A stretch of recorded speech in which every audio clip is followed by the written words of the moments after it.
Yo, I'm with Breaking Records Radio. We in Toronto. We live. We lit.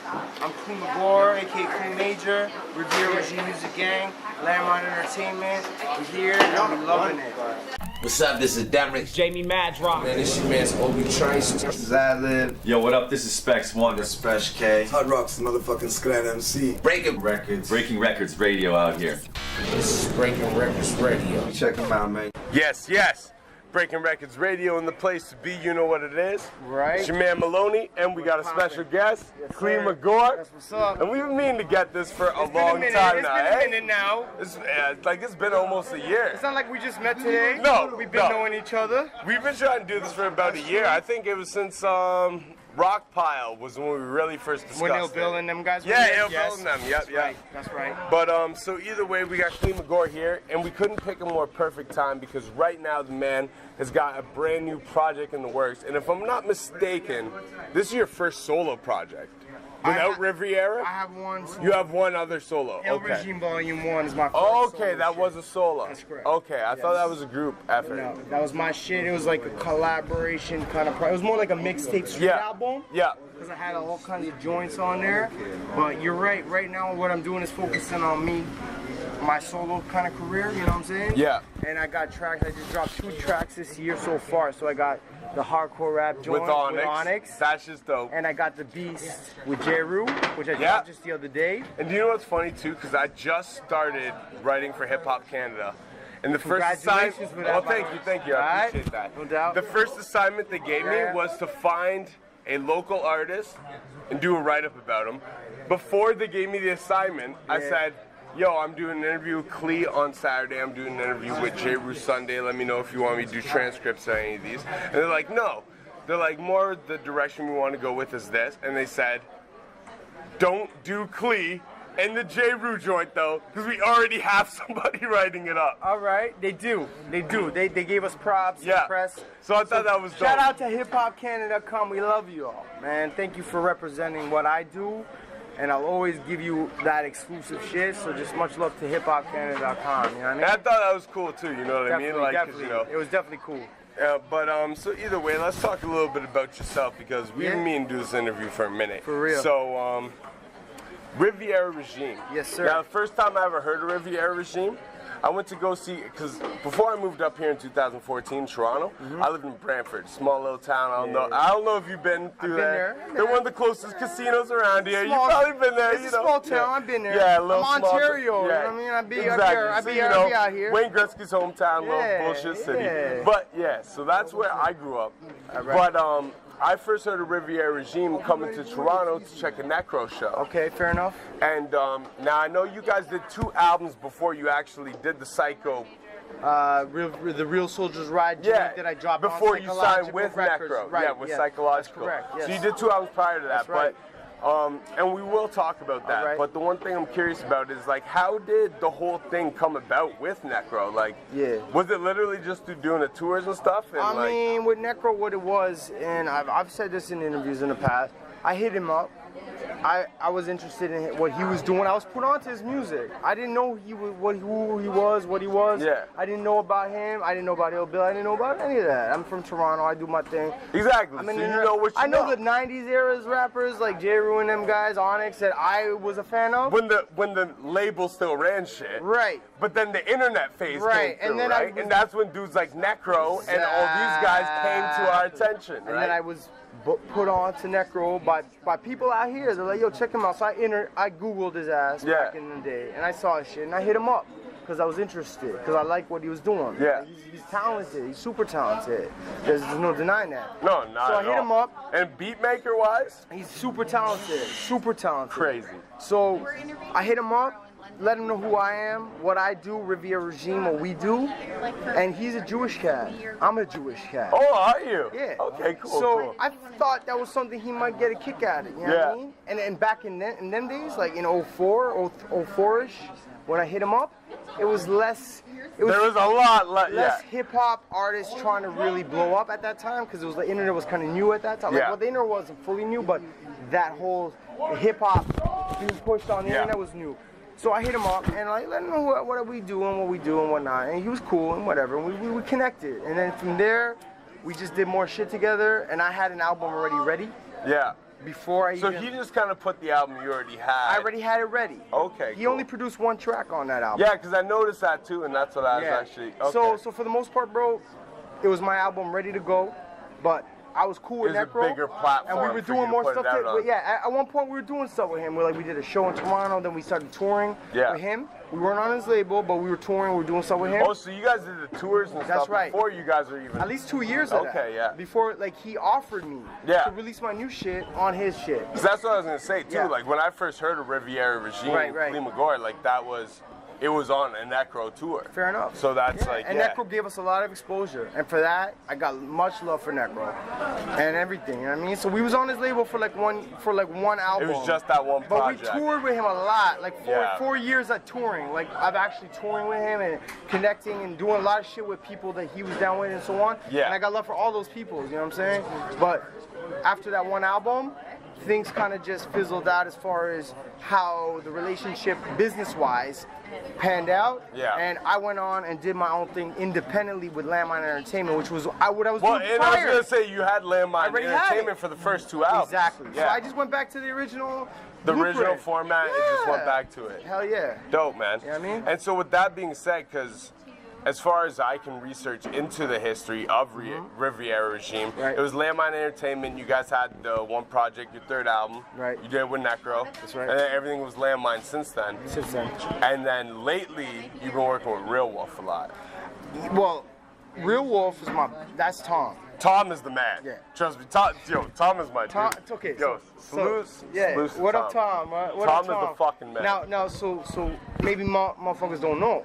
Like Tom hit me up when I was down with Necro. Yeah. Tom was a fan of Necro and Psychological and all that. I was with Necro and Psychological At that time. like heavily with him, rolling, touring, all of that. So did you kind of help even Tom to like? He hit me. He was in college, man. Like, I mean, I like the questions because it's real, but truth be told, Tom was a college kid. I was already a grown man in the industry, signed to a label, and Necro had a Koch deal. So I was like literally I had a distro deal with Koch. Tom hit me up saying, And through Necro's label, so through you're getting like pennies. yeah, through Necro's label. So I mean, money-wise, whatever. We're not gonna even go there. But as far as exposure-wise, and at that time, it was a great thing. And, and like to this day, I got love for Necro for that, bro. Like, I respect Necro. You know what I mean? I respect the whole movement he created in a sense of the whole death rap thing. I got love for that. But with Necro, with Tom, he hit me up, telling me he was a fan. He wanted to do some stuff. He showed me a little college video, like a little short movie he had done. That was his only thing he had done at the time. Really? Yeah. Because I see that first video you guys did together under the train bridge or the Yeah. train bridge or the. You know what I'm talking about? Under that the first video you under guys the did. bridge, Yeah, right? yeah. So long. Under the bridge downtown. Right. So long story short, I put him on my video, Sacrificial Offer, which was gonna be my first single off that Real Soldiers Ride. Yeah. That was being put out under Psychological Records. Okay, and so Koch. he did the first video. So he did that. Oh shit. And I gave him the opportunity because, like I said, he was a college kid. He only had some college shit. He didn't really know what he was doing at the time. But he hit me up, and I liked the way he approached me, and I like giving opportunities. That's how I do. Yep. To this day, and I'll still do that. I ain't gonna agree. stop doing that. I agree with you. right? So that's how I get to where I am. I got as well. out. You know what I mean? Motherfuckers gave me the opportunity, You so know- I respect that. I got a question. Yeah. Yo, what do you think about? I love when Necro did the LL Cool J, I Need Love, but he did I Need Drugs. What do you think of that? 5 minutes, brother. That'd have been before even Klee was probably fucking with him. Yeah. It was before that, and it was really before I even knew he existed, to be quite honest. This is the honest truth. But listen, bottom line is this, man. I like Necro and what he does. I respect him and the opportunities he gave me in the past. I don't do business with Necro right now. If I saw Necro, I would give him love. You give him that, Hell yeah. but that's not what you're doing right now. Listen, it's a part of my history. It's a part of what I've done. It ain't nothing that I'm ashamed of. I love what he has done and his career. I think I want him only to succeed in life. There's no animosity, there's no beef.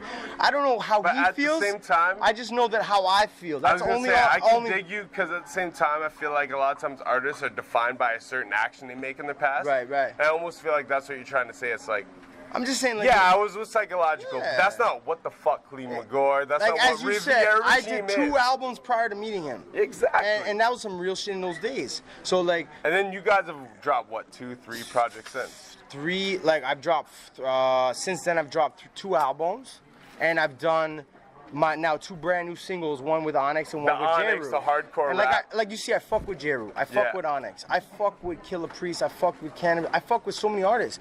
So Necro's part of that, part of my history. Now, we had a closer, tight-knit type of situation because I was on his label, and we toured together. I've done Australia, New Zealand, Europe. And like I said, all when of I that. first heard of you guys, it was on Necro So tour, once again, me being a part of that history, I represent that. Like, I don't know how he feel about it, because I don't know, we haven't spoken since many years now, and that's the truth. I ain't, you know, if you got issues with me, that's on him. I personally got 0 issues with him. If he came to Toronto, I'd probably want to go and hang out, get some falafel and shawarma together. Because you know what? He's Jewish Israeli, like his parents are. I'm Israeli, like that. We got a common connection. Yeah. And I got love for him and his brother, Ill Bill. Like, yo, Bill, me and Bill are still tight. Like, we're so Bill's cool. dope, We're man. cool. You know what I mean? We did an interview with Bill. That was really good. So Bill's a good guy. Necro's a good guy. It's just we don't work together. That's the bottom line. That's the bottom line. And sometimes the best time to reserve a But you never know. The best way to reserve a friendship sometimes is not to do business. You know with what? each other. We're not like on a friendship tip right now, and that's the truth. I ain't gonna lie about it. But we're not enemies. There ain't no hatred. So one day, if Necro watch this, yo, we can work together, but we can be cool. What? We can I at can't least even get a lie. falafel together, I bro. can't even lie. Necro probably watched it because we did the interview with Ill Bill. Yeah. Ill Bill told the story about how he gave Necro his first SP10 or SP1200 beat machine. Yeah. Necro literally commented on us on Twitter. Yeah. I don't remember the story like that. Right. All right. Like, so, all right, well, come talk to us then. So, basically. So, you know what I'm saying? Like I said, you know what I'm saying? I got no issues with Necro. It's all love. It's all good. It's all lovely. And But like you know I said, that's the history. For the sake of the Riviera regime and Klee Magor, let's just even move off the topic completely. Fair enough. So I want you to tell us, well, I want to talk about the first 2 albums you guys did because I feel like those are monumental. They were. To get you to the position. Absolutely. Those to are begin with. To be honest, those are albums that Those are your babies. Those hold dear to my heart, yeah. So, like, do you guys love for those even deeper than, like, what you're working on now? Or is that new Klee Magor solo? No, is that, like, that thing? Yeah. That's that shit right now. That's that that thing. 2018 shit. Yeah. Because I'm here still. Yeah. I'm, like, alive. Like, I had, like, I think it's dope out of the first 2 singles, too. You got Onyx, right? Then you got J. I'm trying to kill the game right now, like, in a way I want to kill the game. Like, I'm not trying to become a millionaire in this. Cause like no, you do it for the love. I do it for the love, but I do it for hip hop. Yeah. So right now, like I said, I got the track with Onyx. I got the track with Jeru. Yo, these are legends. These are classic era legends. These are like guys I listened to as a kid, as a teenager. So for me to work with those guys, it's like. It's a lot, and they gave me props. It's not like I just did like work with them and exactly. You could tell there's like a chemistry there, and there is a chemistry. I've toured with them, I've done shit with them. And that's why you're promoting for them right now. Right, Doing, and you see how people come. So there's an energy, there's a connection, there's aura. It's like a whole thing, right? So I'm working with that now. I got connections with other cats in the game. I'm gonna be dropping all kinds of collabos. I'm not gonna announce them right now, but I got all kinds of shit on the back burner. Yeah. Well, I'm gonna be dropping all year round. Only in February. So what can we expect the album then? I'm not dropping an album this year. I'm gonna drop a single. So you're just doing singles all year. You're playing the singles Yo, game all year round, B. Do you know what's funny too? 12 months in a row. And I'm gonna have an album at the end of the year. You know what's funny? I'm gonna have a 12-track album at the end of the year. But you already know the tracks. It'll be 12 months of me dropping it. Yo, that's dope. That's dope. Yeah. And I hate to talk about myself in interviews. No doubt. But the thing is, what you just said is funny because that's exactly the game I decided to play. It's a good game to play. About a year ago. Yeah. I just decided to start dropping singles for a while. Do it. So I dropped maybe 8 singles last year. Yeah. This year, maybe I've already dropped 2. March 16th, the mixtape comes out. You know what it's called? Singled Out. That's what I'm saying. And that's what it is. Right. A collection of the singles. So you're on the right track and you're doing the right know what thing. I'm saying? At least I think you are. We'll see. And We'll see how it pan out. Because the world today is a singles game. Right. That's what I believe in. Right. So I still believe in dropping albums and stuff because I come from that old school like you. But, all right. But so we talked a little bit about the history, you know what I mean, with you, Psychological Records. But so I'd like to get into, before we talk about what you got going on right now, because I do want to get into that, what you got going on with Landmine Entertainment. But tell us a little bit about, before you linked up with Necro, the Thugs of War in 2004, and you guys did the Cold Blooded back in 2006. mix as well. That's correct. Listen, man, it's like this, yo. I mean, I've been a hip-hop cat all my life. Yeah. And I've been a hood cat all my life. I come from the street. I'm a street dude. Yeah. I mean, I come from the What area of Toronto are you I'm from, by the way? West End T-Dot. Oh, shit. I'm from Finch.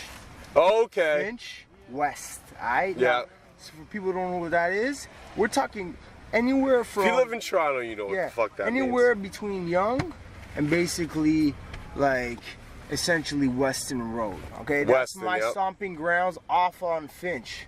Okay? My old work used to be Keelan Rogers, so I was right near I lived that. at Keelan Finch for 5 years. Oh shit, say word. I had a house there, I had a studio all there. I know That's where I that- I know recorded that those two neighborhood tracks. good, yeah. Okay? So I mean those two albums.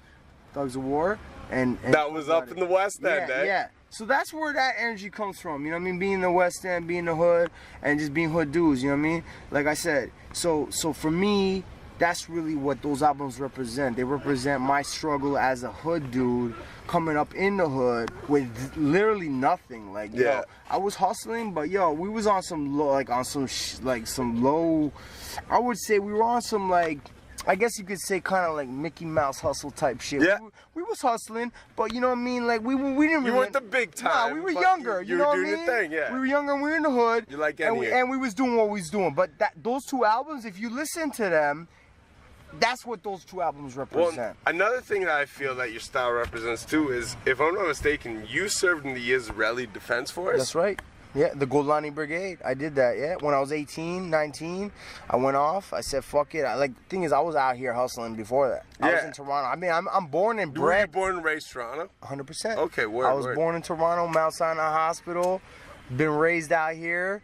Like I said, Bathurst and Finch is where I was born. Yeah. Okay, in the projects. Like, there's a co-op there right there, Yeah. Mascot Place. Like, that's just real. That's where I was born. My parents are immigrants, you know what I mean? So I had that immigrant experience, you know? Like, parents being immigrants, not having a lot, kind of just getting acclimatized to the whole Canadian experience. Yeah. But I was born here, so of course growing into this culture, I'm a Canadian, 100%. Yeah. And I love Canada. Like my heart is Canada. Like I have a Canadian leaf, a maple leaf in my heart. You know what I mean? Like Yeah. that's for real. I got a Star of David in my heart because I'm Israeli, but I got a maple leaf in my heart too, and that's real shit. So I was born and bred here, raised up here. And, you know what I mean? Like I said, you know, my mom moved back to Israel. My parents got divorced and all that.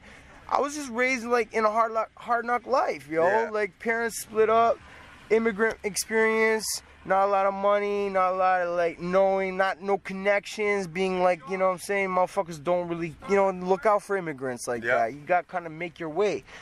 So that's what I've been doing ever since, you know what I mean? That's the truth. That's what I crazy, do. man. Yeah. And I think that's the type of grind a lot of people don't not only not appreciate but don't understand. Right. I mean, you know, unless you've been through that, you won't understand it. Yeah, you know like what I can say, I don't understand. You Right. know what I mean? Because I don't. Right, and it's okay, but you don't, but you do in a sense.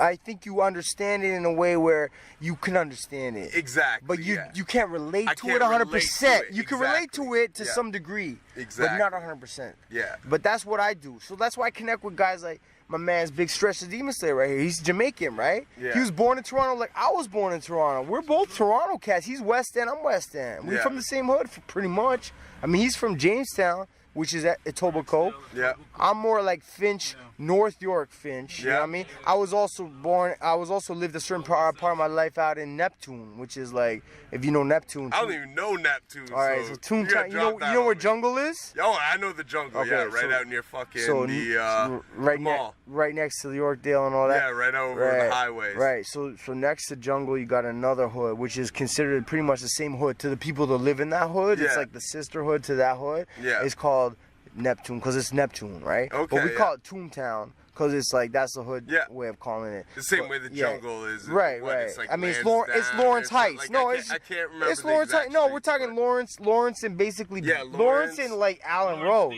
No, Yeah. Lawrence and Allen Road. It's easy, but like that's what it is. So Yeah. that's the same area more or less. It's like kind of like a Jewish black area, Yeah. and that's where I grew up. But also Finch. You know what I mean? So those two hoods kind of made me who I am to this person day. you are yeah, today. that's who I am. You know what I mean? Those two hoods. That's why I'm a hood dude. Yeah. Like if anybody wonders, why is this guy so hood? Like, what's the deal with this guy? Like, that's the reason You're I'm a hood. product of your fucking I'm a environment. product of my environment. Yeah. And it ain't no fakery. It's the real shit. If I was a fake dude, you wouldn't see guys like Stretch rolling with me. You would see and at the same J-Ru. time, too, You would never see J-Ru. You ain't see white dudes rolling about the jungle who fucking ain't got some sort of stripes on them talking You know what I'm about it. saying? You know what And I a mean? lot of my stripes came from later down the road too. Just being a old cat, like an older G. Later on down the road, from Yeah. having that background of being a hood dude, I ain't taking shit from nobody. That's why I might not get along with certain people in the industry. Yeah. But it don't mean I got hatred in my heart for them. It don't mean that I got like no respect or love for what they do in their history. It just means that I'm a hood dude. I'm a G. I'm a straight dude. Like if it ain't working for me, if you're trying to play me or not even play me, but your ego is bigger than my ego, That's not gonna. it's not gonna fly. It's not gonna fly. So a lot of the times that's what it might be. Now, certain men, they have their egos. I got my ego. But you know, we find a middle ground and we work with that. Yeah. And that's what I'm saying. You know what I mean? So that's where my history kind of like, that's the reason, that's kind of part of why I am who I am. The way you are, Yeah. But I mean, like once again, you know what I mean? Like life is life. So I ain't trying to be anything I'm not.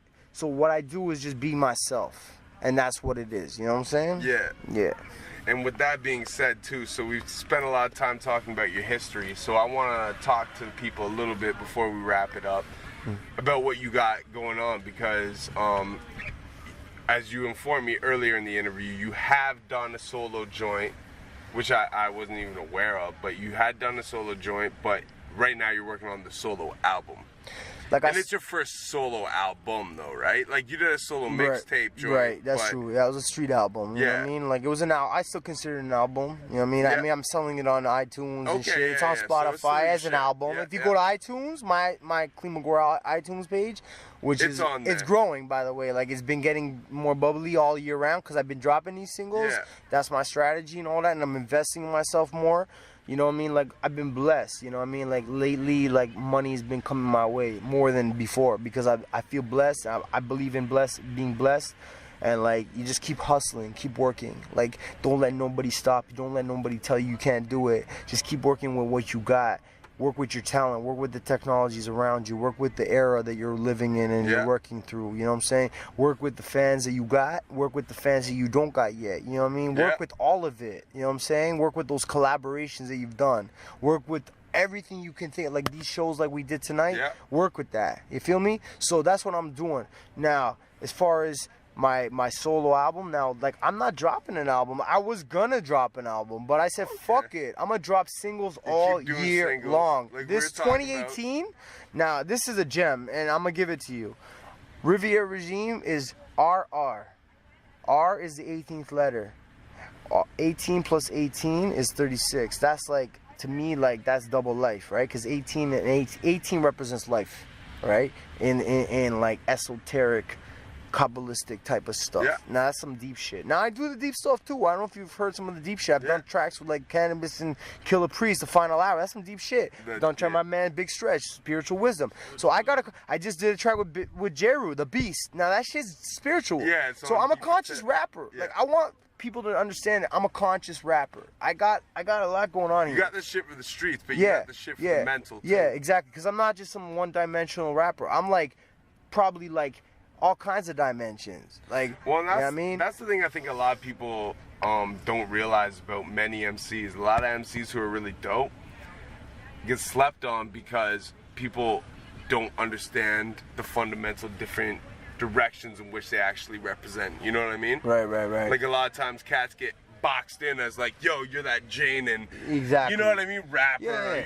You're Like, and you're that's the thing, right? You're that white jungle Oh, rapper. you do that. You're that rapper, right? Oh, you're the necro rapper. Right. You're the but people- death rap rapper, right? Or It you're takes that to actually hardcore. Yeah. check out your catalog and your body of work. Right. Absolutely. So like I To did really like dig into your brain. 100. And like tonight, right? I did a track. I mean, I told the peeps it was like more like a 2018 kind of trap type of beat. You know what I mean? Yeah. And it's like I'm not ashamed of that. I'm not ashamed of nothing, bro. This is art. Like an artist can go paint a canvas and do a masterpiece, and then he can go do another canvas and it's be like some next shit that the people that thought that canvas was a masterpiece be like, yo, that shit's whack. But the people that see that shit that never saw the shit before be like, yo, that's fucking art. That's dope. You see what I'm saying? Yeah. So and I agree with you completely, because it's like if you want to paint on a wall as a graffiti artist, you want to paint on a paper canvas. Yeah. You're still doing the same art. You're just doing it on a different canvas. Right. And there's different. And that's the way hip hop is too. I think hip hop's all about just being like, you know, if I dig something, like I dig certain like beats and certain type of like energies, I'ma fuck with that. Yeah. That's just bottom line. You know what I mean? With that. Like I fuck with that. Like I ain't gonna be like, yo, that's some new age shit. Like fuck all that. Like I'm open minded. Like I'll go and do an acapella over like some like Middle Eastern like Arab shit. Like why not? Like I'm into that too. You know what I mean? I'm into everything. Jazz music. I'm into reggae. I'll go down to Jamaica and work with some reggae artists. You know what I'm saying? And rap over their shit. And I'll be like, yo, I'll represent that as. That's the new shit. Like, why not, right? So I see that with all artistry, like, cause you know, from my history, I done shit that's kind of rock. Yeah. You know what I mean? Like Divine Warriors, Chaotic Temple, the whole album. When I seen you guys open for Necro, a lot of the stuff you guys did was on some hardcore shit, on more hardcore rockish shit. Yeah. And that was the shit I was kind of like into at the time. So I'd be that dude. I'm into certain things. I'ma fuck with it, you know what I mean? But I mean, hip hop is obviously it's the first it's the number one thing in my heart. So I go back to that original classic era boom bap shit. That's why I'd be bringing a dude like J Ruin's. You know, it's just crazy live because it's real. It's just it comes from the heart. You know what I mean? So that's kind of where I'm coming from with that. You know what I mean? But by and large, I'm just that dude that works hard and like ain't gonna stop. You know what I mean? And I appreciate so much of what is just, I guess, what people think they take for granted, man. Yeah. Which is the appreciation, the love from the fans and from the supporters and from people who think that I'm dope. Like even you just interviewing me, like motherfucker be like, yo, I'm gonna get an interview, whatever. I'm so dope. No. I appreciate that. Yeah. I mean, that you think that I'm worthy of an interview, well, I appreciate that. And another thing is too, like I hope at the same time too, you appreciate like the work I put into even just like writing the notes for the interview, bro. You know what I mean? Like, you know your shit. Yeah, it's not like I'm like here, like, hey, tell the people who Klee Magor is, so what do you do? What is it? You know what I mean? That's what I'm saying. I understand the history. Yeah, absolutely, and I appreciate that 100%. Like some motherfuckers be like, yo, they just take it for granted. Like they think, you know what I mean? It just comes with the territory, but it doesn't. You gotta keep working. You gotta keep grinding. Make those connections. Like we said, we met before. So I think we met through Tom. Yeah. And Tom will even tell you hands down,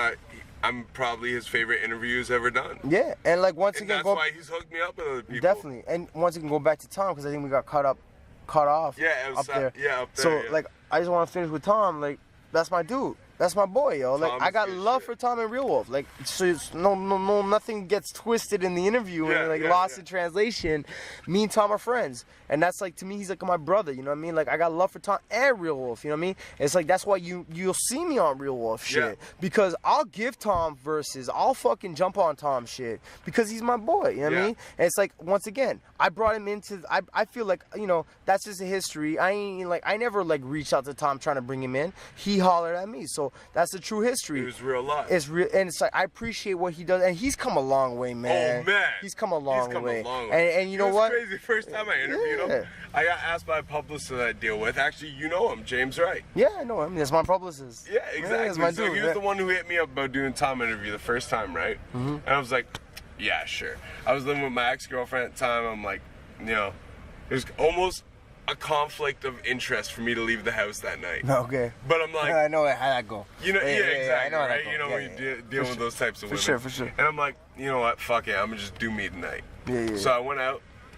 did the interview, and so I probably didn't prepare for it till maybe 2 hours before I was leaving my crib. And I lived right here. Okay. So where we are right now, we're going to Rockpile West. So it's like a good hour and whatever away, right, on transit. So either way, long story short, I start looking at a Real Wolf and I'm like, that's where I know this name from. I see the Ill Bill video. I see the fucking Apathy and Self-Titled video. I start seeing all these videos and I'm like, yo, So this whole interview, while I'm interviewing him, I'm like, yo, you did this joint with Primo. You did, and he was like, yo. And like after that, he's like, he's done a lot, man. He's like, yo, you want to interview this guy? You want to interview this guy? And like every time he's introduced me to somebody, he's been like, my favorite interview I've ever done was with these guys. Right.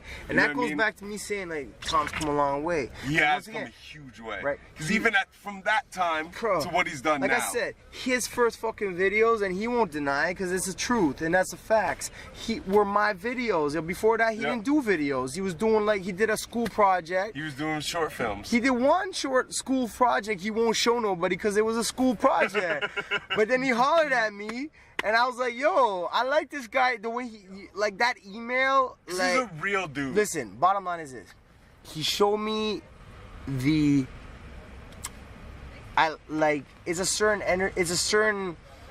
a certain hunger. Yeah. That's the word I'm looking for. It's a certain hunger that I connect and appreciate with. So when he showed me that, I kind of just was like, yo, I was feeling it. You know what I mean? I ain't get a front. Because when someone has that hunger, it throws everything else out the window. It throws all your doubts, everything else you might have about the regular Joe Schmo. Right. Because when they show that passion, it's like, even if the product doesn't turn out the way I envision it, the passion's there. 100. And like, that's almost more important than sometimes the overall vision. 100. And like I said, he hit me up, and he showed me what he did, and it was not much. But I had a faith and a understanding that he's a guy who's hungry, and he's a guy who's got a vision, and he's a guy who's got some schooling behind it. And I was like, you know what, let me give him a chance. You know what I mean? I was already signed. Like I said, I had to deal with Necro, I had to deal through Koch Records, all that. Like I was putting out, like I already had 2 albums already out, like independently, whatever, and that shit was already in stores and stuff like that. And it's like, you know what I mean? I had my shit with Necro at the time, so it was like I could have worked with pretty much a lot of different motherfuckers, but I decided to work with a local cat who hit me up, who showed me that appreciation, who gave me that, love and then he was like, the way he described himself and his hunger and all that, I just want to give him a chance, you know what I mean? And then it's like, I didn't know if he was good or not, but what he did was dope. As like he did 2 videos, those 2 first videos. Like, he doesn't. I don't know if he considers them Real Wolf or not, but like they were his first 2 main 2 videos. I'm pretty sure I seen him post one like less than a month ago, and he said this is one of the first Real Wolf projects. Yeah. So I think it was before he hired his team. It was before he created Real Wolf, but it was his first Tom project as far as a video producer, right, a video director, and I'm proud of that. You know what I mean? That I could work with a guy who's like, and look at where he came, like where he's at now. You know what I mean? So he's done a lot. And I got love for that. So, yo, Tom, good looking, brother. Tom, good looking, brother. Yes. Because even at the same time, me and you probably wouldn't even be doing this interview right now if it wasn't for Tom. Possibly. Because that's where we kind of linked up, was backstage at some joints where Tom had me at. So fair enough. And Real Wolf, shout out to Real Wolf. Shout outs to Real Wolf, man. 100% shout out to Real Wolf. And shout outs to Klee Magor, Riviera Regime. Right. You know what I'm saying? And before we wrap it up, too, and I would like to link together, sometime, when you're not sitting on the side of the street and all this, what I'm saying? We're in a limo right now, we good. When we got a better environment and stuff. But this is my limo, but we in like what I call a limo, but it's pretty dope, right? Yo, it's nice, it's comfortable. Yeah, it's comfortable. So before we wrap it up, though, I guess you don't actually have an album on the way. You're just playing the singles game right now. Yeah.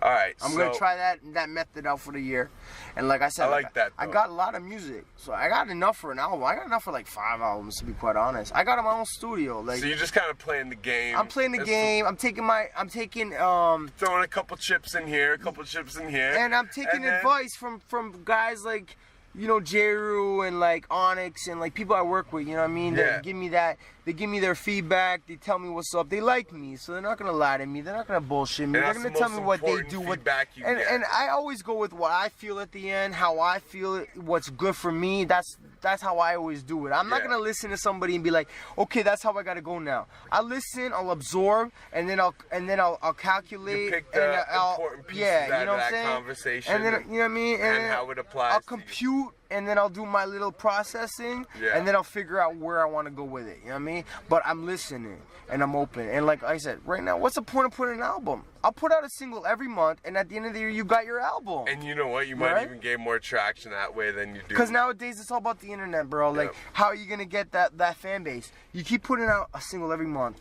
you boost it up, you get your fucking fans up, you get your viewership up, you get your listenership up, and at the end of the year, you give them that album, and you gave them something they already know, they love, they want it. Yeah. You feel what I mean? Yeah. That's kind of where I'm at right now in the game. I'm trying to understand better. We're living in weird times. It is. A lot has changed. A lot is going to continue to change. Yeah. So as an artist in this hip-hop game, I'm trying to, like, you know, evolve with it, and that's where I'm at right now. Like, you call me an evolutionary rapper because I'm evolving with the whole game. And that's the way you gotta do it, too. That's the way you gotta do it. And the thing is, too, like, a lot of people will clown cats like, you know, Jay-Z for certain things he might do in his career. Minus 444, let's talk prior to that. Right, man. And, oh, you're working with this guy, or you're doing this or this.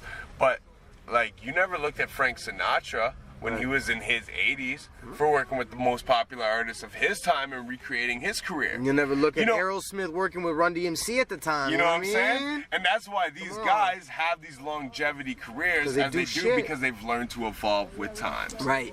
Get with the times or get left behind, man. That's an old phrase that we all know. And as much as we love that boom bap hip hop, that 90s shit, right. You gotta learn to find a way to merge it with what's going on. Merge today. it. Boom bap is not dead. It's still here. We'll still give you the boom bap. I got a track with Jeru and Onyx. Those are my two first tracks of 2018. Boom. Come on, man. Hardcore rap. We're talking about boom bap in the flesh right now. So we're talking about hardcore rap. We're talking about the beast.